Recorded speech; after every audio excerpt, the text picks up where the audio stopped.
আসসালামু আলাইকুম বন্ধুরা, একটা মজার ভিডিও নিয়ে আপনাদের মাঝে হাজির। আমি কি বলবো ভাষা বুঝতে পারছি না। এই ভিডিওটা ঠিক আছে, এত প্রেমের পাগল, ঠিক আছে, সে বলার বাইরে। কি বলবো, আমার দেখে মনের আবেগগুলো ধরে রাখতে পারলাম। আপনারাও দেখুন ভিডিওটা, দেখুন মজা হবে, ইন্টারেস্ট, অনেক কিছু শিকার আছে।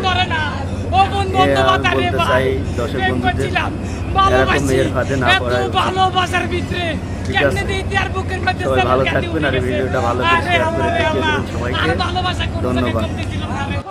ওরে ভাই, ওই গত বছর ওই আয়ো তুফান সিনেমা দেখছি, ওই আর গার্লফ্রেন্ডের সাথে একইভাবে দেখছি, হিতির লগে বাদাম খাইছি, একই সিনেমা দেখছি, কান্ত এখনো মিলেমিশে আইছি।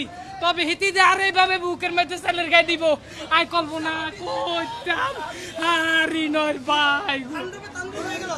ওরে ভাই, তাণ্ডব হয়ে গেল ভাই। ওই গার্লফ্রেন্ড তুই কইতি রে, আরে আয় কত টিয়া কত মুই তুন আনি জোগাড় করি, আরে আরাম মাতুন কই মই বিকাশে তুন টিয়া আনি। এ সিনেমা হলের মধ্যে আইছি, আয় তো আর গার্লফ্রেন্ডে বুঝতাম দি না যে আর কাছে টিয়া নাই। আমি মোর সবসময় নিজে অনেক বড় মনে করি, কথায় আছে নিজে সবসময় ছোট মনে করতে। তবে আর নিজে অনেক বড় মনে করি, কিলে মনে করি, কারণ আয় যদি আমি ছোট মনে করি গার্লফ্রেন্ড তো আমার লোকে থাকতো না। আর হিতিরে বুঝায় যে আর বাবার টিয়ার অভাব নাই। আরে বাবুরে, চোখের পানি তো আইয়ে না, কেমনে আইবো? কারণ হিতি তো আর রক্তে খাইছে, এই রক্তে মাখে টিয়া খাই ইতিও না, আর বুকের মধ্যে চালের গায়ে উড়ি গেছে।